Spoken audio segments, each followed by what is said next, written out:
The Folsom family arrived in Animus City in 1877. William Henry Charles Folsom, Durango's first dentist. The legacy of the Folsom family still carries on. Gene Folsom, WHC's grandson, shares some of his family history. My grandfather and great-grandfather came out from Skowhegan, Maine.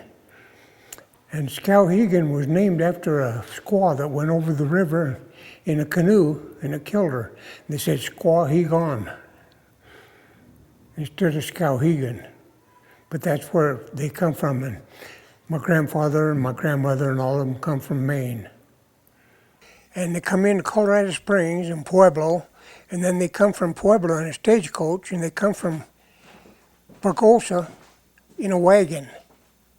And when they went across the river there where the power plant used to be, right across from the American Legion, well, the wagon turned over and he fell on the guy and broke his arm. And they all was wet, sopping wet, so they went up to the post office and dried off. His office, his dental office, used to be behind the old First National Bank. You go up some steps and they had the bar in there, but the First National Bank was in the front, and the bank was on Main Street, and then it went back towards the alley. And my grandfather had his office upstairs behind the bank. He rode a horse from Durango to, he didn't go into Mancos, he stopped at the top of the hill, went north to Dolores. Then he went into Rico, Telluride, Silverton, back to Durango, once a month. But every month he made that trip. And people would wait for him on a stump. He'd pull their teeth or fill them, but he made uppers for $7.50 and lower for $12. And he made teeth that people later, 20 years, 30 years later, they say, "You're a Folsom? Well, your grandfather made these for me." And how much did they cost? $7.50. But he really made good false teeth. Nobody ever complained. And then he started buying land. He bought all that land up on Florida Road, up the top of the hill where that slide come down. And then my dad built a house on Florida Road. And that's where Ute Pass is. And that was the way into Durango at that time from Bayfield. Come down Florida Road. And they crossed the river there at Animus City or down south by the power plant. Dr. W.H.C. Folsom was also school superintendent for the original Animus City School, a school which Gene Folsom also attended. Gene's father, Wade C. Folsom, was also a well-known educator. The school building now houses the Animus Museum. Yeah, I went to school about 1937 here at the Animus School. And there was probably 50 students went here. And our favorite sport was dunking the girls' pigtails in the Inkwell. Yeah, they'd sit right there and they had a bottle of ink. We'd take their pigtails, stick in there. Of course, we got in trouble for it. But the time they jumped up screaming, well, we got the spats. But everybody loved the school, and especially Ms. Anderson come in. She was a good-looking blonde, and she came in and started teaching my class, and boy, my grades went up because I was really being nice. That looks like my dad right there. I don't think it is, though. I don't think he taught in Bayfield School later on. Yeah, my father and I used to go up from over to Ridgeway, coming to Durango, and by Red Mountain, all the miners had their little cabins in a red cellophane over the kerosene lamp because they're celebrating Christmas. And it's kind of a beautiful sight on the hillside, all those red lanterns.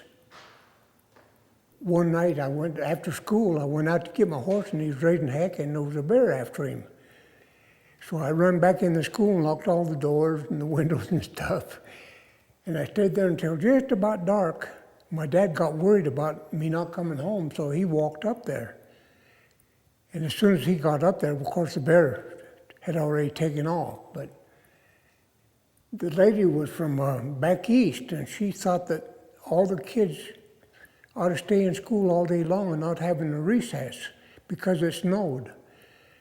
And boy, I fought with her. I told her, I said, that's part of our life, sleigh riding and stuff and skiing, and you're taking it away from us. So she let us go out and play in the snow. She was really a good teacher, but she didn't understand Western ways. They had a guy out there named Two Gun Jimmy, and he rode a horse and kind of lived in the mountains, and he used to come in town and steal a girl and take her out there and keep her. And they sent several sheriffs out after him, and they didn't come back. But he would go up to the neighbors, and he'd take them grouse and deer meat, so they wouldn't tell on him. They wouldn't turn him in. And we were playing hide and seek one night, and I went by the back window, and I saw him in the kitchen, had his chaps laid over his legs like that, and they just put the food in there, and he eats it with his hand. He never used a spoon. He wouldn't use a spoon or a fork. He just ate it out of his. And I got the heck out of there. I didn't want him to come out and catch me. But he come by with his horse one day, and he had a gunny sack behind it, and he says, "Hey kid, would you like a pup?" And he let me look in the sack, and there's some puppies in there, puppy wolves. They're little baby wolves. And I told him, no, my dad won't let me have one of those. But they finally caught him in a nightclub in California and shot him. He got killed out there. But he was up all through all this area. This man was in a bar. No, pardon me. He came in a bar, and there was a guy laying on a pool table over there on his arm, and they were playing pool or playing poker or something. And he come in, he couldn't celebrate because he just hit some pretty good ore up Silverton, and he pulled out his pistol, and it went off and killed this guy. And they took him out and hung him for it. But this is the only legal hanging they ever had in Durango.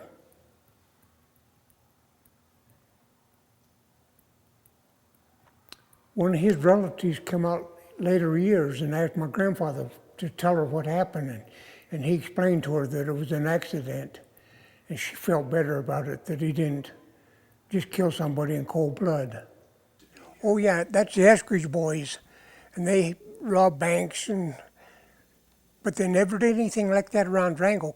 And there's a cave up there that the Eskridge brothers lived in, and they would kill deer and grouse, and they'd give to the residents, and the residents wouldn't mess with them. They'd left them alone.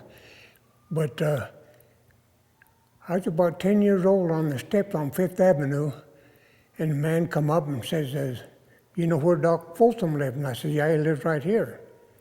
Well, it was one of the Eskridge brothers that had come to see my grandfather. He just got out of prison. And he come to see my grandfather. He might have kept something for him while he was in jail. But this right up just about there is where the Eskridge cave is yet. You got a place where you can lock your horse in, and the cave goes back in. It's about 10 by 15. It's all covered with rock. You can stay in there in the wintertime or summer. Oh, my grandfather's place was right in through here. Now this is a pool hall and a barber shop, and my grandfather's office, he owned it. And then he built this building. And I've got pictures of it without any of these other buildings there. And they wrote it up in the paper that it's one of the finest structures in the country. I've got a picture of it at home. I need to bring it down here and have it put on the wall.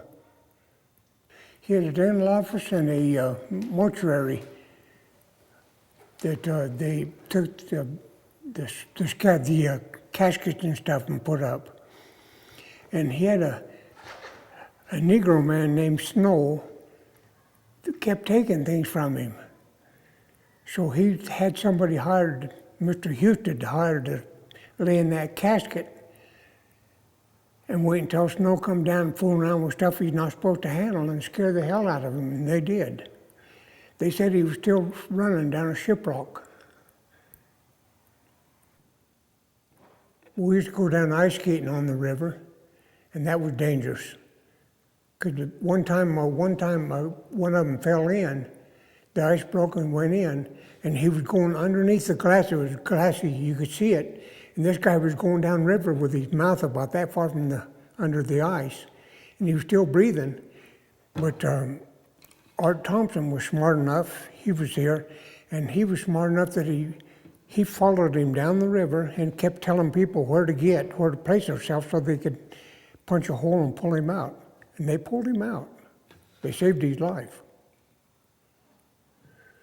Old Art was one of my best friends.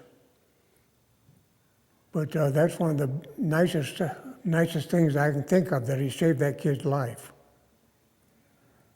Yeah, he was under there and he right against the ice like that, and he was still breathing. There's about that much air space below the ice, and he was breathing right there, so he's staying alive.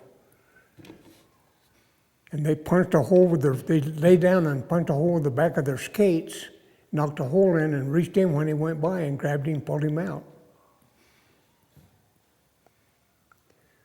But we always sang a song when we opened up school. They always had a song to sing first.